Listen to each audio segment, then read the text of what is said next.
It's a magical, mystical time. It's Anecdotal Adventures.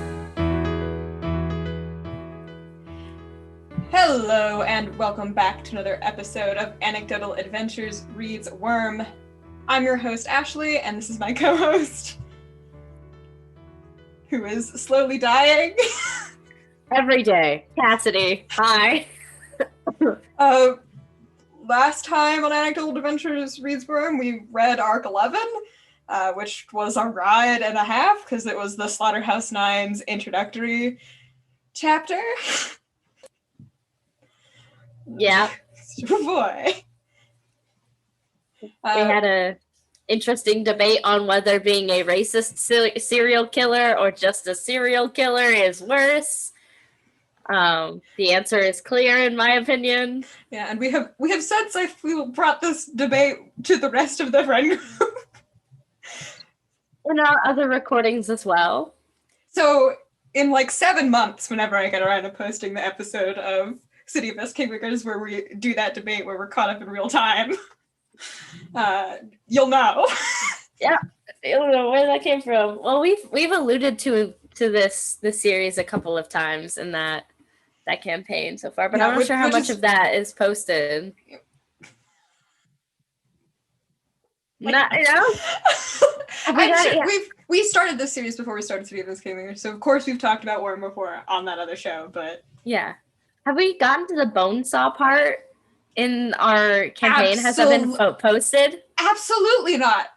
Cassidy, that's like episode 100. No. Not that one. The one before. You said something about, now I need to check our YouTube to see what's posted. This is the part of episodes. Well, you'll get some fun elevator music while we go on a sidetrack. Okay, hold on.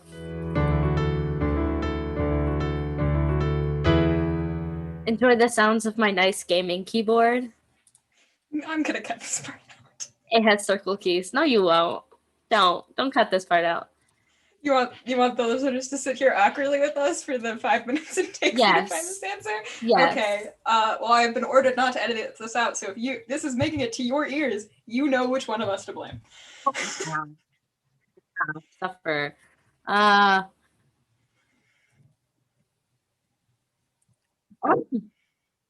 Synopsis is vague. What else was I expecting?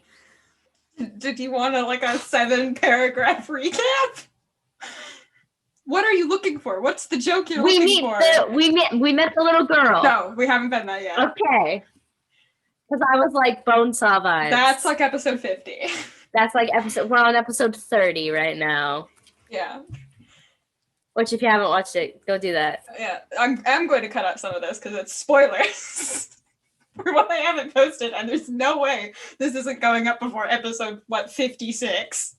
Well, just get to grinding by yourself with those hour-and-a-half episodes. Well, you say that, but I've had a video posted for every day for 2 weeks, so I'm feeling pretty good. Anyway.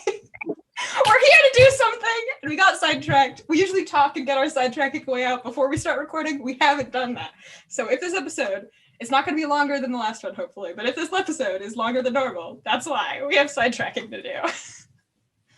But today, we're going over Arc 12, Plague. Yeah. Of which we start with 12.1, with Taylor and her minions. Creepy bugs. Minions, by the way. Minions! Yeah, she does mentally refer to them as minions. Which is just, after last arc, where she was just like the tea-sipping, cat-stroking supervillain of our dreams. The Taylor we deserved. This is pretty great. So, the chapter opens with Taylor generally just talking with Sarah and Charlotte, about not really believing in things being improbable or that things should or shouldn't act in a certain way. She's like, nothing's impossible, throw that out the window. But instead of that being inspiring, it's sort of terrifying because she sort of ended with this quote. But I do think there's always going to be extenuating circumstances where a lot of things we normally assume are wrong become excusable. Hey, Taylor? Hey, Taylor, are you talking about yourself? The fact that the supervillain slip and slide is starting again? Hey. Which was so funny. At first we were like, no, Taylor, don't slip. And now we're like, yes, Taylor, exact your revenge. It's more fun that way. If we're crying over every bad thing she ever did. Yeah, we can be morally upstanding people outside of this. But in this series and our campaign, we can be like, let a mass murderers, as long as you're not racist. You heard it here, folks. We found the line. Anyway, so she gives Sierra and Charlotte a task, asking them to go door to door to get a sense of the people in her territory. And she gives them necklaces that she can crush and that they can crush and kill the bug inside to get her attention if they need help and instead of their payment. And this was the origami she was doing last chapter. I'm almost positive because they were paper boxes, so. Because I remember last arc I had a conversation, if I know she does this, she has a purpose for this origami. I know it's not just practice, it's this. This is what she was setting up. And also what Wildbow was setting up with that extremely tiny detail paid off. Which why? But awesome. But that sounds like a lot. Yeah, so Taylor is making silk costumes for her teammates and all of them at once, which I remember. Do you remember the first couple chapters when she met her team and she was like, I couldn't do that. That would be too much effort. That would be way so much work. Yeah, it would take so long. Now she's doing that and 5 other things.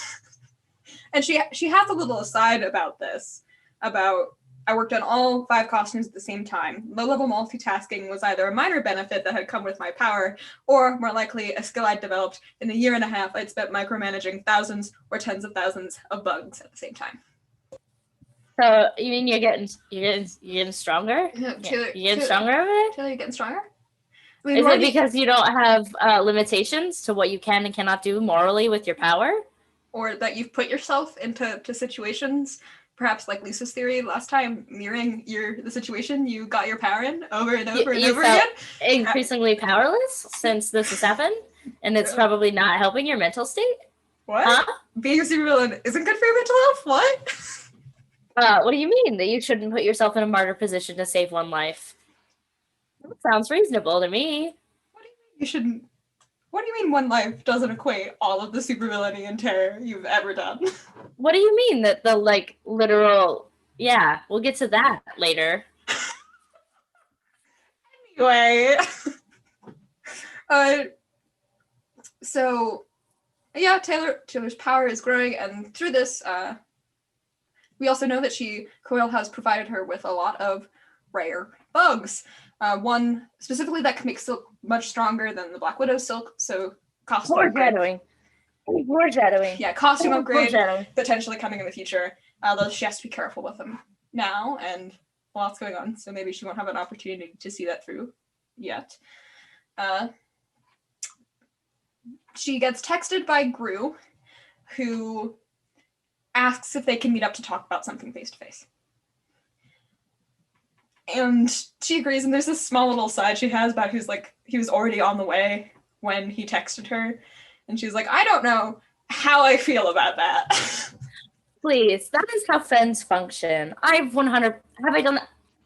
Ashley's a little more introverted than a lot of my friends. I would say that Taylor has more of a mindset like I do, where I was like, I don't know how I feel about you coming to kidnap me without my permission. While my friends have straight up rolled up to my house before and called me while I was in the bathtub and then be like, hey, can I just let myself in? I'm getting kind of bored waiting for you. And I'd be like, boy, I am naked in my own home. Absolutely not. Get the fuck out. So she meets up with Gru and they compare her methods to the rest of the Undersiders. Gru's just jealous. Oh, totally. He is so threatened I put in this arc notes is Taylor shows why she's a good leader, and Taylor shows why she is the true leader of the Undersiders. Like I understand his worry. He'd be like, "Hey, are you burning yourself out a little bit?" Which she is. She is. Oh, he's yeah. right. He's 100% correct. But we can still make fun of him for it. Also, real friends don't stop each other's burnouts. They just, after the burnout happens, are you okay? Okay, you're fine. Cool. Because never once have you been like, oh, I haven't eaten in a day and a half because I'm writing. Never once have I been like, well, stop writing. I'm always like, okay, well, at least drink a smoothie, bitch. Like, that's how that works. You don't tell him to stop. You're like, okay, well, like maybe don't stop, but like, go get some water. Yeah, a little bit of Pedialyte, like, to make sure at least you have like nutrition, and then you do your thing. Yeah. So Taylor finds out about the Slaughterhouse Nine's visits to Coil's base, Regent, and Hookwolf. And Hookwolf calls another villain meeting, like this one we saw at the beginning of the series, and Taylor would like them to all go. So the chapter ends with the team definitely going to that meeting. That goes great. It goes so great, so fantastically. That meeting goes 12.2. So they're taking a boat to the meeting, which is on an island. And Taylor thinks about how she just doesn't remember ever being on a boat before. And I thought that was interesting because her father was running that ferry project. She's never been on a boat before. She did say, maybe when I was very young. Yeah, she doesn't remember. And, Taylor has the dog given to her by Siberian. Rachel has the dog given to her by Siberian. On the boat. On this little puppy. They all question, like, why are you bringing a dog? And Rachel's like, puppy. And she was like, shut up. No answers. Acting shifty in the corner of this boat. Especially when they're like, bitch, why is your dog so poorly behaved? Like, I'm not going to say that out loud, but I'm going to stand over here and be like, cough, cough. It's a wolf. But so Taylor thinks about how her anxiety seems to go away in situations that she is helpless in. And, like she's so much more confident and calm and rational in those high pressure situations. I mean, Taylor, we know, we've been in your head. That's fantastic that you can work well in these horrible situations you found yourself in. It's not fantastic. If you find yourself, for some reason, only being not anxious in situations similar to your trauma, it's time to go to therapy, sweetheart. Oh, yeah, but that's what we've been saying for episodes.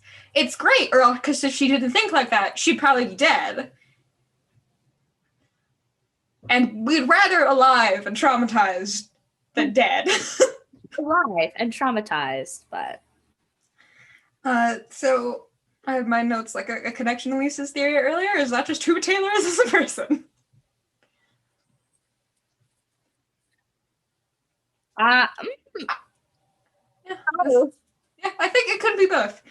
So the Chosen, the Pure, and Fault Line's crew show up, and the merchants are here as well. And I put in my notes, I guess. Sigh. Merchants. So Skidmark demands Faultline pay him back for the vials she stole, and Faultline rolls her eyes at him and asks Cookwolf why they were invited. The travelers arrive soon after, and then finally Coil. They all arrive at different times, obviously, so they're not connected with one another, as they're super secret, working for Coil. More than half of the people at this meeting are working for Coil.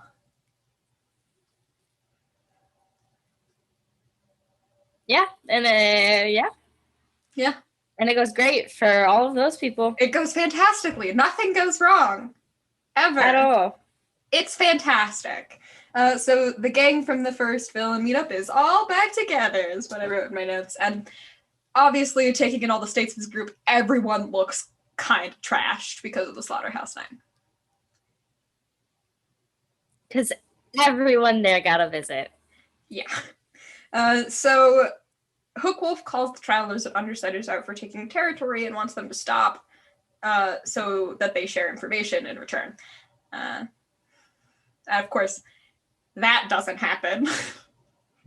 But Coyle sort of interrupts this and was like, the world's going to end very soon if Jack isn't killed on Brockton Bay. Which we forgot to include in our recap of Arc 10, but yes, the world is going to end if Jack isn't killed. And he keeps saying with, oh, you want more information? Yes, I've sought further details and pierced together a general picture of things. Jack Slash is the catalyst for this event, not the cause. At some point in the coming years, Jack Slash kills, talks to, meets, or influences someone. This causes a chain of events to occur, leading to the deaths of anywhere from 33 to 96% of the world's population. I wonder who Jack Slash might have met that he may cause to develop very strong powers, or something along those lines. I wonder. What a mystery. We'll all be so surprised. Although we obviously know that this information was gathered by Dinah's power, but Weld, did I forget to mention that the heroes were here? I think I did. I think I have my notes out of orders. The heroes are here too. Hook invited the heroes to the villain party. This isn't a villain meeting, it's a cape meeting, specifically to talk about the Slaughterhouse 9. They all need to be a united front if they want to get out of this with even a hope of being alive, or at the very least, not in a fate worse than death. So Weld figures out that it's Dinah that Coyle has used to gather his information, and Coyle throws the other side of the travelers to the wolves! Just fucking pushes them under that moving bus. Under that moving bus. Yeah. Well, I don't quite recall if there was, in Taylor's mind, there was even a, hey, that's not true. Maybe I should call out this bullshit since there are people looking for Dinah. And instead, Taylor sticks with her, I'm her best hope, even though there are heroes looking for her, and you could probably do something about that right now, Taylor. Cross her mind. You know, since we're in your head and we didn't even hear, well, that's not true. Maybe I should say something. Yeah. So the heroes, they go around and basically reveal, some of them reveal, who was a candidate for the 9. Really, though, I feel like only the heroes surrender in any information without a grievous amount of posturing involved. And even the heroes fall victim to that at times in this conversation, too. I wonder why. It's not like this was foreshadowing or anything either. So Taylor thinks there was some small shock to everyone present, though I might have been less surprised than some. Arms Master as prospective member of the 9. Imagine for Taylor, that's just like, proves everything I thought. But now we know because of this, and let it be clear that everyone who listens to this podcast knows that I was his most vehement opposition. He was not chosen because he's a bad person. Like, I feel like your mentality is slipping a little bit more than his. He's power hungry in a different way. Yeah, and he already got his, like, in an isolate. Yeah, he got everything he worked for stripped from him, so. On house arrest. Yeah. And, you know, the fact that, you know, he lost a lot of limbs as well. If you recall that mannequin chapter. Yeah, I don't think he's gonna... I don't know how... Like, I have a lot of faith in Dragon, but I feel like his involvement, it's not gonna go great. I'm just gonna cross my fingers and hope that we can continue to have faith in Dragon. You read the story. Yep. I'm just gonna pretend I haven't for the sake of this conversation. We like dragon. We do like dragon. Okay. I do like dragon. Dragons. So why was that a? Dragon's the Jarvis. Dragon's the Jarvis. If Jarvis was Tony Stark of this universe. Jarvis was Tony Stark. It's true, isn't it? That is true. Dragon is like actually, she might legitimately just Ultron. be. She might legitimately just be Jarvis if we consider Colin to be Tony Stark. No, because he is the Iron Man equivalent. No, I think Dragon is postured above Colin. Oh yeah. So no. If anything, yeah, no. We can't get stuck on a 17-minute tangent. We can't get stuck on a 17-minute side of comparing all of these characters in Worms to characters from Marvel. We can't do that. He's War Machine. He's inferior. He stole the suit. Anywho.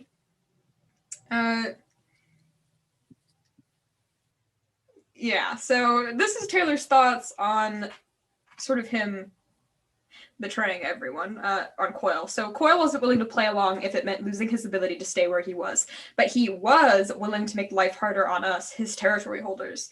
Did he have some plan in mind, or was he just that callous? Either way, he was the asshole. Like, oh wow, cool, you have a plan, dick.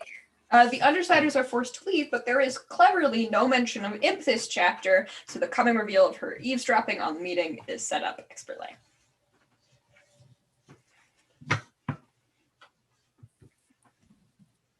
I was a fan of Imp, but like Imp's totally gonna come in clutch continually. There's no way Battery doesn't know about her though. So, like, do you think Battery and Weld are standing there like, where is that bitch? Like, yeah, but her powers make people forget about her. Boo, boo. That's, I don't know if it's said, but like later in the chapter, they're like, Brian's like, we're forgetting something. Oh, Imp's there. God damn it. So 12.3, just thought it was a neat little factoid that Lisa reveals that Taylor can in fact hear through her bugs. She did it after the attack of Bakta where she had her super bad concussion. It's just not reliable. I have in my notes one of those mental blocks Bonesaw was talking about, I suppose. Ew. Just now because Bonesaw is a supervillain doesn't mean we can't. She's also knows the most about superpowers, so. She does. She's probably the one person. We've got to take her rant seriously.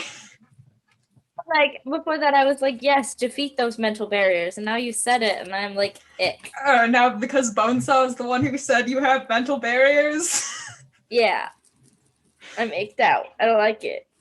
Anyway, the Undersiders and the Travelers both left spies behind, and they discuss what they're going to do next. They reveal...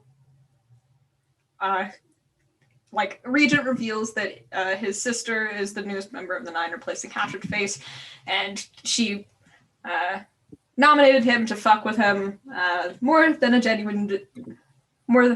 she did fuck with me more than out of a genuine desire to have me join. So Armsmaster is another, according to Miss Militia. Mannequin wanted him, and Trickster reveals the sixth member of the Travelers. The next review. They only know 4. We only know 4 members of the Travelers, which means there are not 1, but 2 secret members of the Travelers.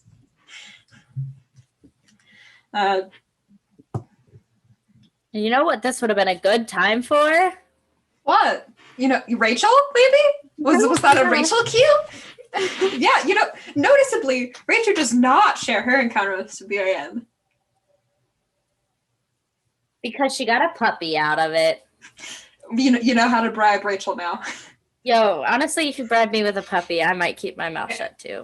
Yeah, I mean, and that's not just any puppy. It's a wolf. It's a wolf puppy. It's like a straight up better version of what she can use her powers on. Like, shit, I'd probably, well, not for like a serial killer, but you ever wanted me to keep one of your secrets? Get me a puppy to the grave. Gotta be a cute puppy, though. So, and the Trickster also says that he was thinking of introducing him to the others as well. And it seems here that the Travelers and the Undersiders aren't really the biggest fans of Coil at the moment. I wonder what the reason could be. It's almost like he got them kicked out of a supervillain meeting. Where everyone's going to be posturing against them while there are serial killers, 9 very famous mass murderers in the town. So they talk about how Hookwolf probably got nominated by Shatterbird because his whole entire crew was either dead or in pieces. Oh no. Oh. We are so sad, but that's tragic loss. Of all of those racists. How unfortunate. So Faultline's crew probably got attacked by Burnscar, Tattletale thinks, but Tattletale can't think of who she visited. And really, I don't think Burnscar nominated the person she visited. I'm not quite sure. No, I think Burnscar just went to catch up. Said hello. And then got sorely rejected and left. Was like, oh, sad. Was perhaps saddened by the fact that I see I make you think of that bitch. Yeah, and also Labyrinth was like, you're a literal serial killer. Get out. I have a line. You are it. I'm so sorry. I can't control myself. There's a door. It's right there. Yeah. I made you a new one. You're telling me? Go. I don't know where it leads. I don't care. Dimension of Chainsaws? What a loss. Huh. Anyway.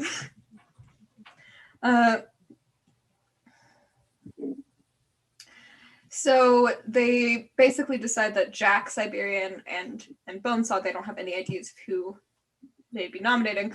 Of course, we know all of the nominations.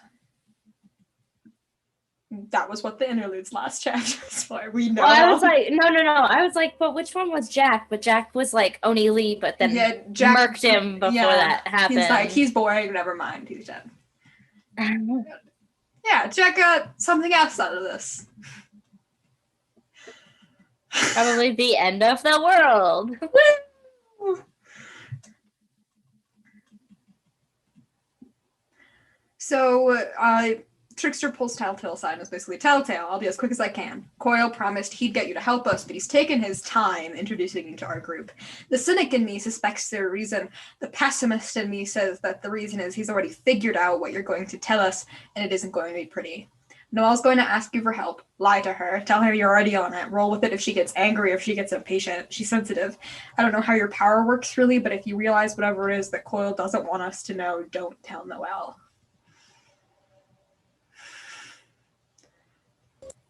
Smart move, man. Yeah, so they set up a video chat with Noelle and Tattletale and send her a Zoom link. And Tattletale's like, yeah. Yes. And then like, it's nice to finally meet you. Listen, I'm working on your situation. Coil's filled me out on the basics, and I'm chasing down some leads, but something's come up with the Slaughterhouse 9. Everything's on hold until we can be sure they won't try to kill us in the meantime. And Noelle presses her, and then she says, honestly, I don't know, but I'm a fucking genius when it comes to getting answers, and Cole's got all the resources in the world. If there's hope to be had, we'll give it to you. And Trickster also reveals that she was the field commander, that she used to be the leader of the Travelers. Before whatever this is. Whatever it was. And then they move on to talking strategy about the Slaughterhouse 9, and Trickster strains a chess metaphor for their strategy. So, now I'm not a serious player of the game. I'm sorry to any of you undersiders who are irritated by the way I'm about to butcher it, but the way I see it, their leader is like the king in chess. More raw power than a pawn, but in the end, he's simultaneously the second weakest piece in the game and the one everything hinges on. We take him down without getting massacred in the process. I think we win. Siberian's like the queen. She's fast, mobile, one of the strongest physically, and the bitch of the matter is she can't be taken off the board. She can't be contained. A special queen, if you will. Physically, she's an unstoppable force and an immovable option anytime she wants to be. And bitch just casually glancing at her dog when Siberian was mentioned, you know. No big deal or anything. No secrets. What? That seems significant? You crazy. Then there's Crawler, who visited us the other night. Maybe not as fast or agile as Siberian, but he can be contained, but he can't be taken off the board, a special rook. Shatterbird and Burnscar are like bishops. They got mobility, reach, and can bury you damn fast if you don't have the right kind of cover. Mannequin's knight cherishes a rook or a knight. And, of course, Bonesaw doesn't really fit on the board as any reasonable piece. She's relatively weak in terms of raw power, but her presence on the field threatens to change the rules. She's a medical tinker, the medical tinker. So long as she's in play, we can't be certain of our enemy's attack power. We can't know that any enemy we clear off the field will stay gone, and there could be harsh penalties if they catch or kill one of us. It sucks to think about, but if Bonesaw got her hands on, say, Sundancer, I'd be a hell of a lot more worried than if Hookwolf or Skidmark did. Yeah, so you know, we just got a preview of all the horrible things we're gonna have to fight. Woo! Yeah, he really pushed that metaphor, though. Everyone was like, all right, man. Still going with this. I have more ideas, guys. Yeah, so, of course, there is no happy ending in this chapter, because when they're about to head out, this is not an exit, Jack says, as the chapter ends. The Slaughterhouse Nine show up. Yeah. So excited. 12.4, they're here because they're going to inform some people of the regent and bitch of the rules to their little game. So I just wanted to note, we can't say it enough, Wildbow's a great writer. The Slaughterhouse Nine are very, very scary in any scene that they're in. They really carry it. Like, even if they're not doing anything, I'm afraid of them. Because they could do something. Like, right there. Yeah, and Bonesaw is definitely the scariest, in my opinion. Like, if I had to pick one, Bonesaw's the most terrifying. Raw power means nothing. A sadistic child that can take you apart and put you back together again. That's fucking terrifying. Yeah, Crawler? I'm not that scared of Crawler. Cool. I'll get eaten. I'll die quickly then. Yeah, Bonesaw? I'm scared of Bonesaw. Crawler is just like the ultimate adrenaline junkie. So, of course, the team finds out that bitch was picked and didn't say anything. Great for team dynamics later. Rachel was like, why does no one like me? And then pulled that bullshit. This team does so well with betrayal. So they give the rules. Here's what you need to know, Regent bitch. Each of the Nine's members gets to put our recruits up to the test. Some of us always give the same test, time after time, no matter the candidate. Mannequin always asks candidates to alter themselves in a way that costs them something. Siberian waits until half the candidates have been discarded and then hunts the remainder. I hope she doesn't catch you. Bonesaw sounded disturbingly earnest as she spoke. There's no meat left for me to work with after she's done.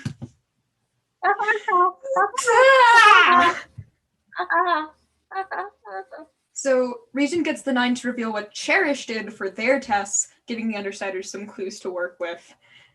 I love Regent's response to learning this too is, well, sis, Regent said, I thought you were running headlong into a fate worth some death. I stand corrected. You're already there, and you did it to yourself.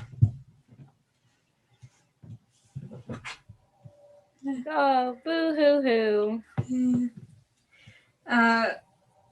So Tattletale was like, while Cherish was recounting, okay, except I just noticed something else as I finished that last sentence. Do you know she's playing a long con? She's setting you guys up, using her power to pull your strings and make you attached to her. Half a year to a year, she'll probably have you wrapped around her little finger.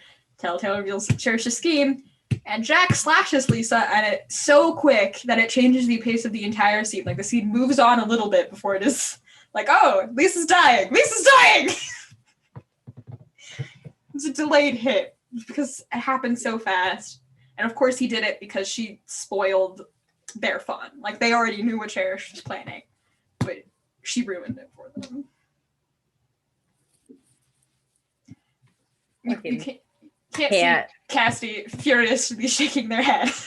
I don't like it. It makes me uncomfy.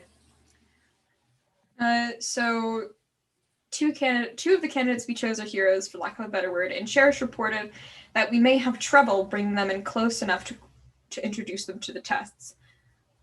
Our dear Bonesaw has devised an incentive to encourage their cooperation. Just in case all of our candidates fail to play along, I would strongly advise you stick to bottled water. No filtered water, no rainwater, none of that. Not unless you're feeling brave. Just to be on the safe side. Avoid getting your injuries wet as well. Yeah, woohoo! We're poisoning the water supply. Great! God, these... Have you ever heard of chemical terrorism? No, you haven't? Well, here's an example. Yeah, so Tattletale, bleeding out and still dying, is the one that makes this deal. Which, fucking clutch, man. Yeah, she's like, okay, it's a risky gamble, but if more than half the candidates are left at the end of the trials in the Slaughterhouse 9, leave the city empty-handed, they win. Of course, you know, if they lose. And this is where I'm not super confident in Cullen, because now half of his body is going to be robotic. He's going to be a little distracted, and he's not a great team player. Yeah. So, basically, they basically reveal that Shatterbird's about to go make her big entrance, so Taylor runs to go to her dad and warn her people. She does one of those things. Yep. 12.5. I could kill them right now is how this chapter opens. Do it. It would be so easy. Jack, Bonesaw, and Cherish were all in my range. I could drop poisonous spiders on them, sting them each with a dozen of bees and wasps in hopes of providing anaphylactic shock. It would be easy. And I might save the world by doing it. I'd get revenge for the countless people they've murdered for their attacking Tattletale, and maybe even hundreds of people's lives by distracting Shatterbird. So you remember when we were keeping tallies of all of the times she was like thirsting after Brian? I feel like we should do it now every time she throws out the word revenge, because honestly, she's done it a couple times. Also, yes, but we could also do, just a running tab of everything every time Taylor considers escalating the situation. Yeah, but in my head, I agree with Taylor. Like, escalate it. But she comes to the conclusion that she shouldn't. Yeah, which is smarter than I am. Yeah. So I'd be like, okay, now's your opportunity, Chica. Go, do it, take it. Yeah, no. Also, Bonesaw's there, so they could have something for poison. Like, they know Taylor's powers. I'm not super confident that plan would have worked. No, probably not. And yeah, these chapter openings just keep getting better and better.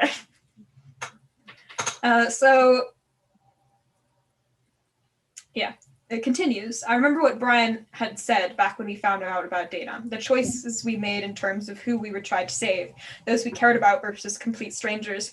I'd rebel at the idea of people abandoning people to their fate simply because they didn't know them and weren't connected to them in any meaningful way. But now that I faced having to make the call and decide if my life and the lives of just about everyone I cared about were worth less than everyone else's, it didn't seem so black and white. Fuck all of this. Fuck the 9, fuck Shatterbird, fuck Jack, fuck Leviathan, fuck Coil, fuck Hookwolf, fuck me most of all.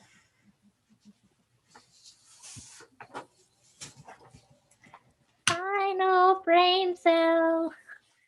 So Taylor runs to go save her dad, pushes his alarm clock over with her bugs, probably saving his life. Because that man still slept next to a window. Yes, it was a duct taped window in a nice star pattern. But it's still a window, my man. To be fair, can you expect everyone who knows about this to be paranoid literally 24/7? Yo, but you heard, hey, the 9 are in town, and we know from the end of this chapter that is Shadowbird's thing. She goes into a town and she blows crap up. We know you have a basement that doesn't have windows. But it could have glass in it still. And we know it's not technically just glass that she can control because sand as well. True. Come on, man. Next to the window. Next to the window.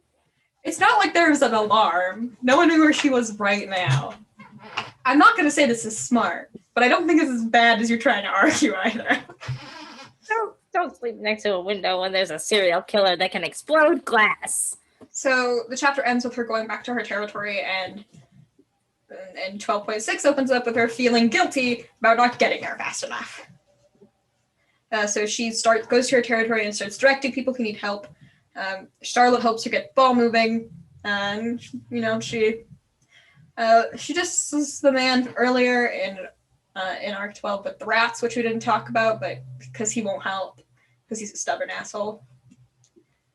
Jerk face. Yeah, so Taylor helps the paramedics and gets people organized. Once again, we see the hero in Taylor, who she could be, is what I wrote in my notes. That makes me sad. Every time I think of the fact that she could have just joined the wards. If Sophia didn't exist.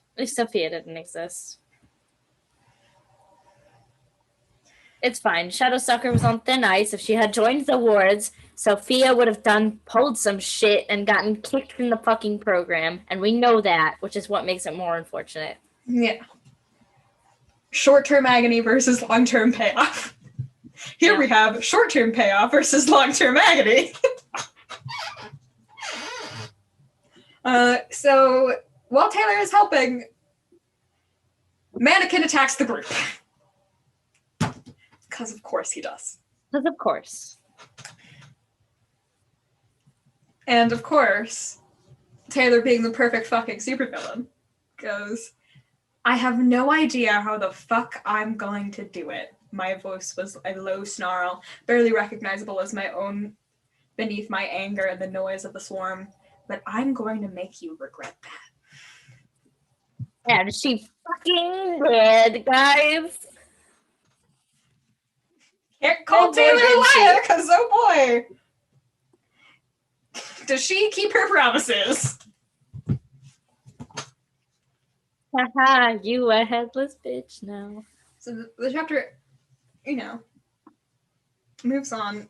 I really think this chapter was like, the first couple chapters were like reminding us that Taylor's a supervillain. Yeah. And this chapter is reminding us that she has great potential to be a superhero. Which we are shown in the end of this chapter.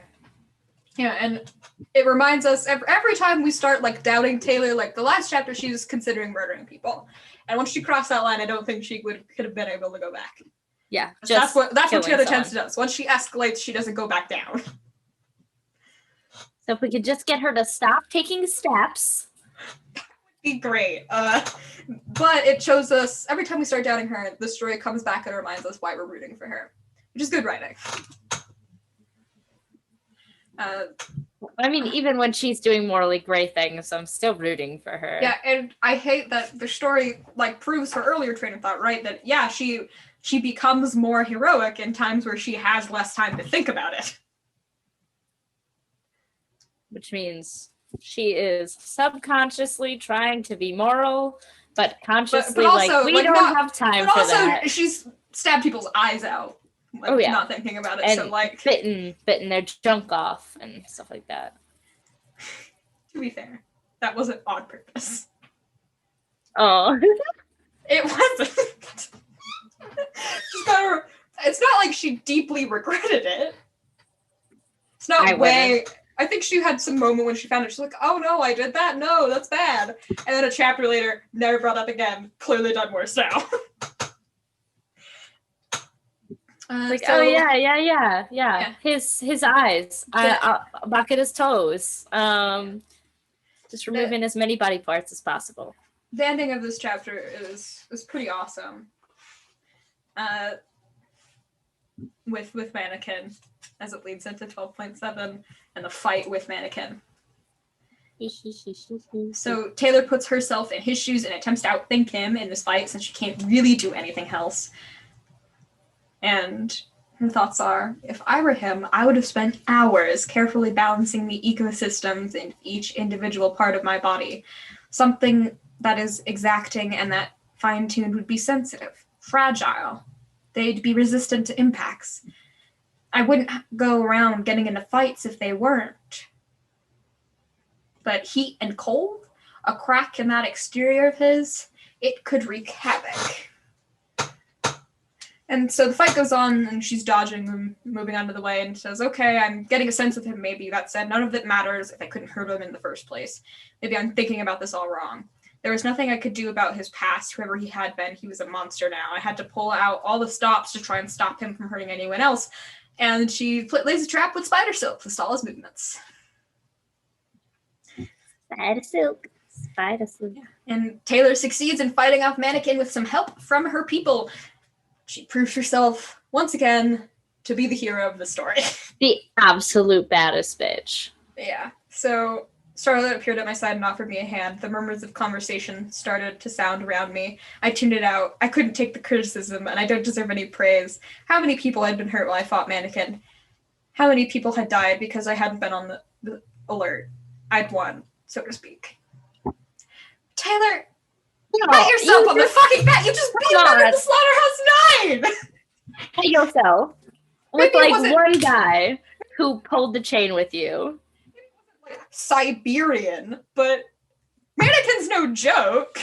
He fucking slashed Colin to bits. Yeah, and to be fair, we've seen Taylor beat Armistice before too, but so maybe this is just the natural escalation of things. Her natural power escalation, her natural skyrocketing, climbing up the ladder. Come on, girly. You gotta give yourself a little bit of credit. Yeah. Just a chapter ago, you were like, wow, I'm getting muscles. And then you use them and you're like... It's weird that, there is never a once that Taylor rewards herself for doing the right thing. She doesn't reward herself for doing the wrong thing, but she gets rewarded by the world for that. So... Just constantly kicking the crap out of herself. Yeah. And we see that again in 12.8, where I'd been too tired to sleep. I hadn't been able to get my thoughts to slow down. I hadn't been able to resist just one more check of my territory to ensure people were safe and sound. Compounding it all were my injuries, which did an excellent job of jolting me from the twilight of almost sleep anytime I moved the wrong way or shifted position. When daylight had started to stream in through the slits of the metal shutters, I pulled a pillow over my head and tried to just get a few more hours. I hated this. I hated feeling flawed, knowing they saw me that way. Being bruised, sore, and stiff, I was visibly mortal to them. I hadn't been able to stop Mannequin from hurting bystanders or protect and warn my people about Shatterbird. How were they supposed to respect me as someone in charge? Sarah was even older than I was. Taylor. They respect you more now! Like you literally... hand to hand, a member of the Slaughterhouse 9. And won! They respect you more now! That's the baddest bitch move. And this is a beat throughout the chapter that Taylor doesn't want people to see her as weak. Which is weirdly Rachel-esque of her. Which is also BS. Because people see you stronger when you got big ass bruises on your face. Yeah, but it's not even just that. There was a passage in chapter 1 even how she was talking about how Charlotte had known her at the lowest moment of the life, and she kind of hated her for that. That was a problem. Still definitely resents her for it, but to Charlotte, that's probably just like you've changed so much. Wow. What the hell? God, I'm even more scared of you. Locker girl's a bad bitch now. Cool. Yeah, if anything, that makes Taylor probably rise in Charlotte's estimate, not lower. Hey, clearly this guy's a tough opponent. He almost killed you, but he didn't. Congrats. Yeah, so Taylor gives Sierra the information that Arms Master is Mannequin's pick for the 9, and Sierra and Taylor talk about how she wanted to be a hero.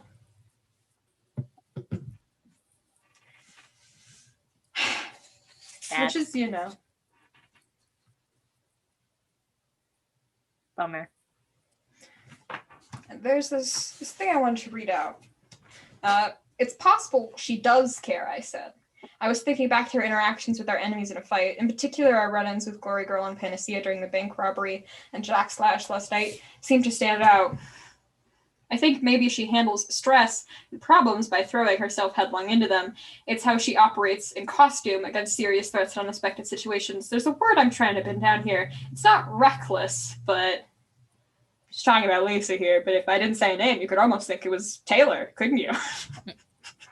Wow, sounds familiar. Yeah. So Lisa suggested the deal, but knowing Coyle, and from what Lisa says, and from the way Coyle framed it, when I posed the deal to him in just my gut, we don't think he's going to let her go. So Taylor almost explains her plan to, Gru, about what she's going to do about Dinah. And she recruits some old ABB members to her cause. Yay! Also, yay!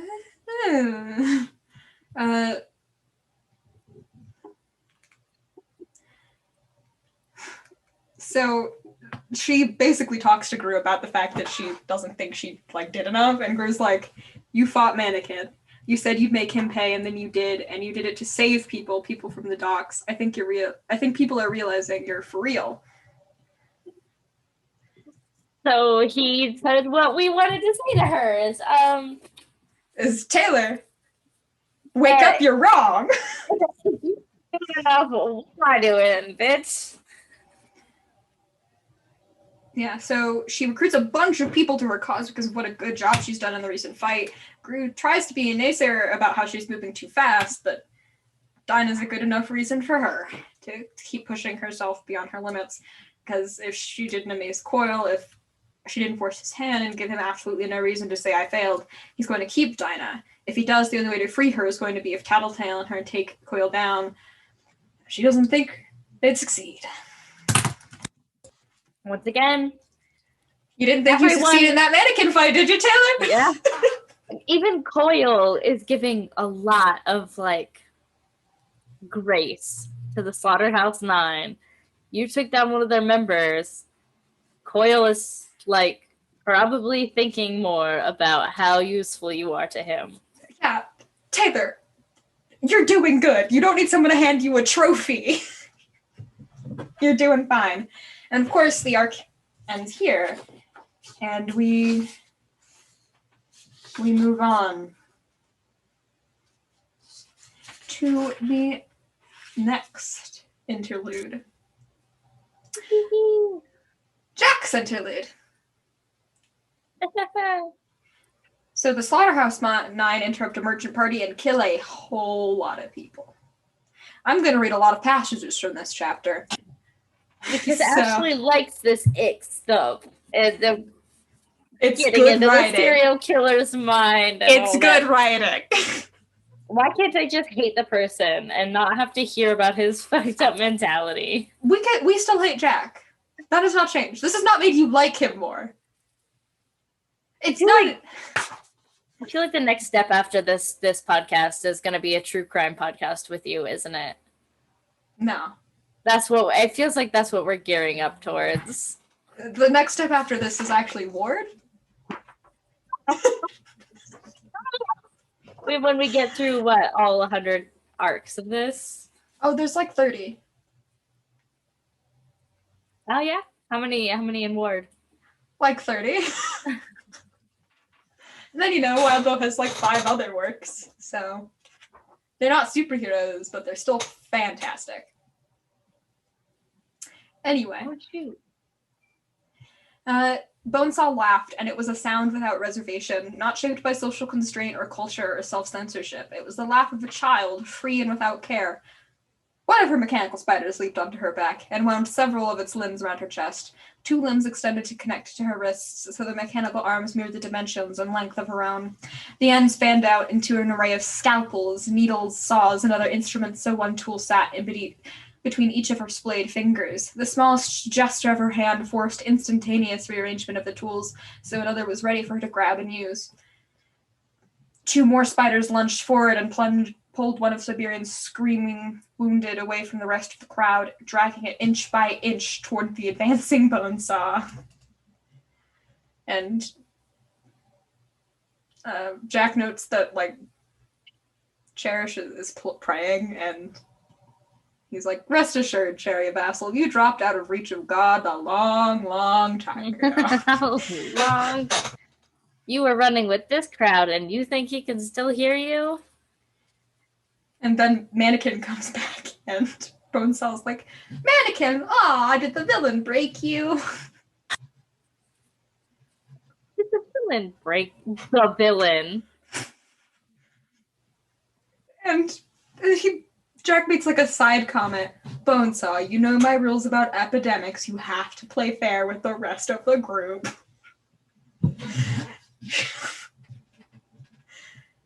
Slaughterhouse is terrifying. We're allowed to poison the water, but causing an epidemic. Yeah, Mannequin returns from his defeat, and Jack calls the group meeting in the middle of a massacre. It's like, okay, everyone stop killing. Group huddle. I'm gonna let the chaos stir for a little while. And basically, he goes on a long spiel about how limits foster creativity, and he grows by testing himself, and adds more restrictions to the deal they already made with Lisa, a time limit that they take turns, that they only have 3 days, and failure is a time penalty. And he moves on to go into way more in depth about how Jack is the leader of the Slaughterhouse Nine, and you can tell that like he's playing a game to keep them a group, and it sounds like it will be a trial of strength and like luck and stuff to pass the trials, but in reality, Jack goes through the list, picks out the 2 that he thinks is going to be best suited for his group, and those are the 2 that in his head are probably going to succeed the trials that he wants to succeed, and he's going to manufacture into succeeding. Which is, of course, Hook, Wolf, and Bitch, so... Which I want nobody to win, and if I got to choose the people that died during this trial, Hook Wolf is my number 1. Yeah. Armsmaster is still pretty high on that list. Well, compared to the other people we have on the list, that's not a surprise. I certainly don't want them to get their hands on Noel. I still don't like him. That's true. And the other options are Bitch and Regent, so... And I like Regent. He's our comment. Trying her luck. What would we do without our comedic relief? Which is hilarious. So they go back to killing, and he thinks about how it's a careful balance of like a carrot and a stick. Shatterbird may act civilized, but she's just as bloodthirsty as Siberian. Siberian has a soft spot for Bonesaw. Bonesaw just wants love and affection. And Cherish, who he says is not going to survive their stay in Brockton Bay after a fashion, where hope was her carrot and there was only sticks waiting for her. And yeah, so he goes down the list of Armsmaster and Regent were abrasive enough that they would likely prick Shatterbird's pride. This should be a risk at first, but he trusted his ability to manage her and stop any fights between them. Siberian would become jealous of any growing relationship between Panacea and Bonesaw, which left him 2 candidates who might work, Hook, Wolf, or Bitch. Yeah, he doesn't believe any of the others would be workable candidates. So, because I want Hook Wolf to die, does that mean I want Bitch to win? Well, ideally, our heroes win and a majority of these people stay alive. That's true. Kind of want Regent to win, but like, Wait. Ideally, we want none of them to win, because that would mean joining the Slaughterhouse 9. Yeah, I know. But terms of the deal, do they leave with their new pick or do they leave empty-handed? I think they can either way. I'm not quite sure. They probably leave with a new pick, but I think usually their pick is whoever is left standing at the end. Okay. So they would actually have to, pick. Yeah. So then we move on to the second interlude, which is Jamie. And the introduction of Dr. Mother. Dr. Mother. What a name. Does that not sound like a name that comes straight out of something that is superhero fiction? I've had my rant about how badly I want to be a doctor.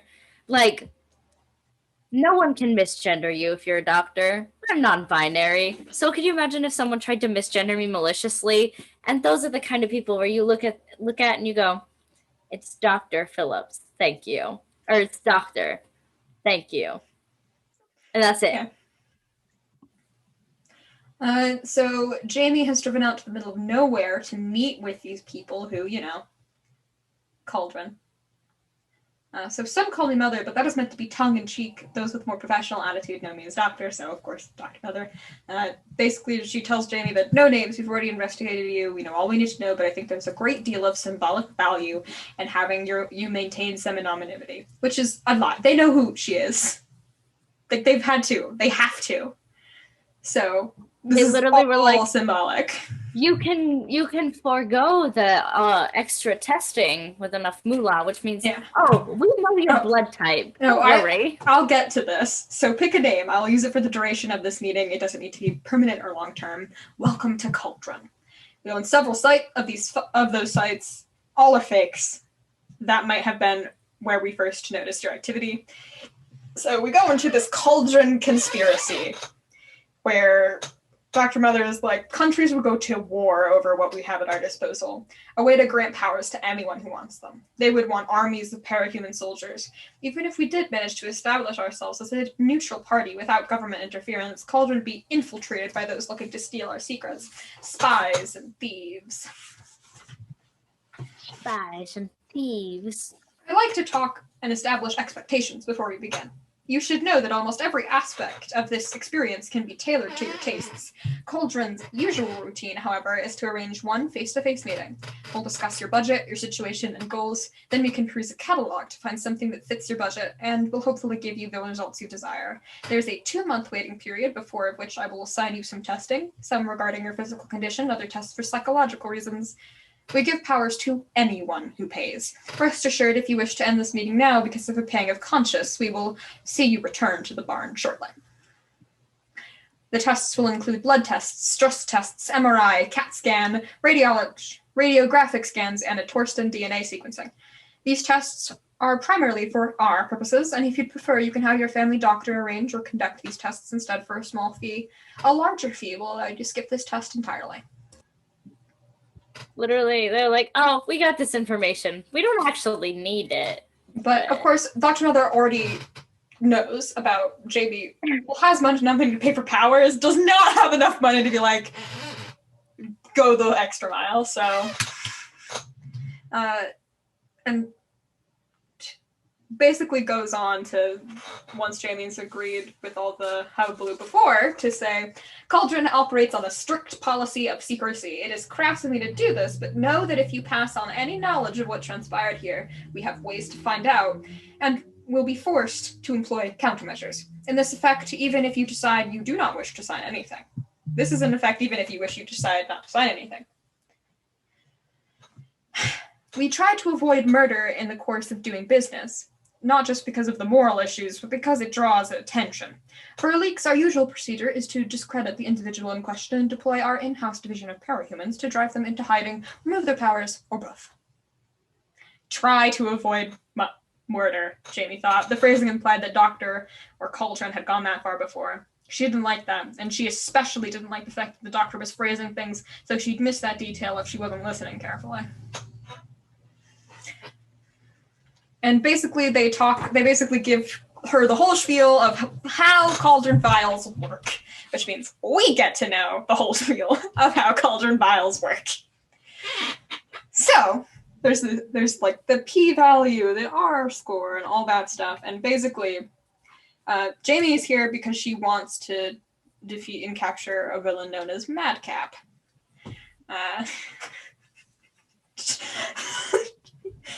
You can't see the grin and dance that Cassidy's doing, but they are doing it.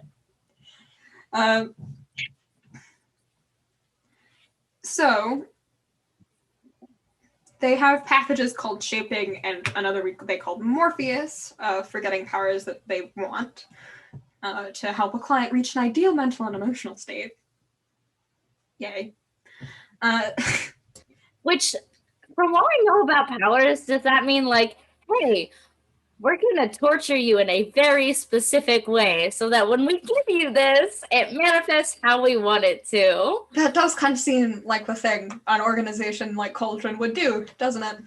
Yeah. And then if you're like, hey, what the hell, Cauldron? They'll be like, well, you got what you paid for. And also Morpheus.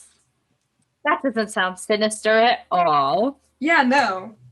Not sinister, even the slightest. They also have a thing called the Nemesis program, which is basically staged fighting where a hero is guaranteed, or hero villain is guaranteed to have one person that their powers are always going to be able to defeat.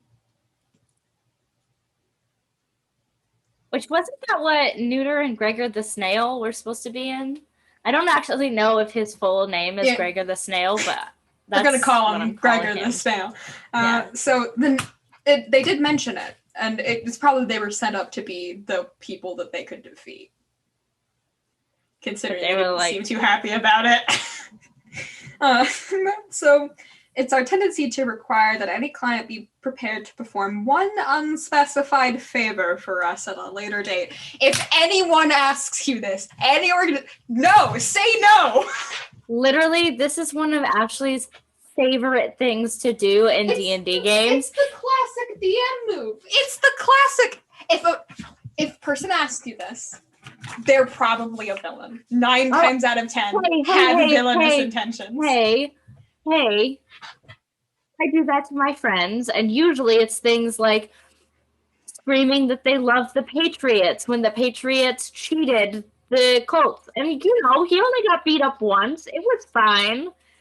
Like I said, people who ask us usually have villainous intent. They want something from you, and it's going to be bad. So unless you're desperate, don't agree. Or if you really want that adrenaline rush of running from a couple diehard Colts fans. Usually, a simple task or a week of service. It serves as a way to cover our bases without revealing too much. So Jamie gets a power, and Jamie is battery. And Madcap, who does get arrested, but ends up, instead of being thrown into prison like she wanted, turns coat and becomes Assault, which he purposely picked to go with her name, and agreed only on the condition that he would work with her. So Madcap's real name is Ethan, and eventually they wore her down, so it is an enemies to friends to lovers trope played out in a chapter. Which is my favorite trope. My favorite trope. So the end of the chapter is Jamie getting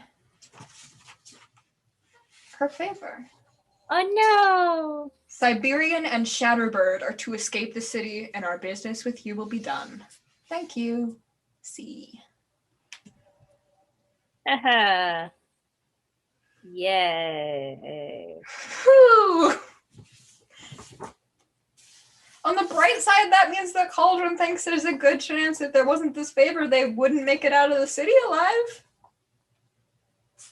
Silver lining? So what I'm hearing is Taylor's going to have to fight Battery, which has been a long time coming. And, probably also Assault, because that doesn't feel like that is a fight that goes... Yeah. One without the other. But they defeat them once. Didn't she crotch shot Assault? Oh yeah, they've Thundersiders Assault and Battery before. But very specifically, didn't Taylor crotch shot assault? If we had to keep a pin and tally for every time Taylor has crotch shotted an opponent, it would be too many tallies. We couldn't do that. So probably, yeah. I remember that because she was like, I thought he was going to wear a cup. But that makes sense. He's a speedster. He wouldn't want the friction. And that made me really happy. Yeah, so with that, we wrap up Arc 12. What did you think of the arc, Cassidy?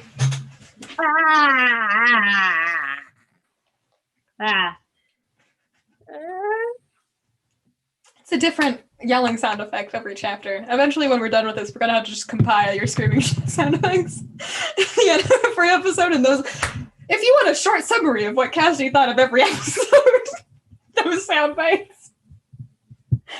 Some of them are just me screaming, what the fuck? Some of them are the And next time on Anecdotal Adventure Reads Worm, we will read Arc 13 Snare.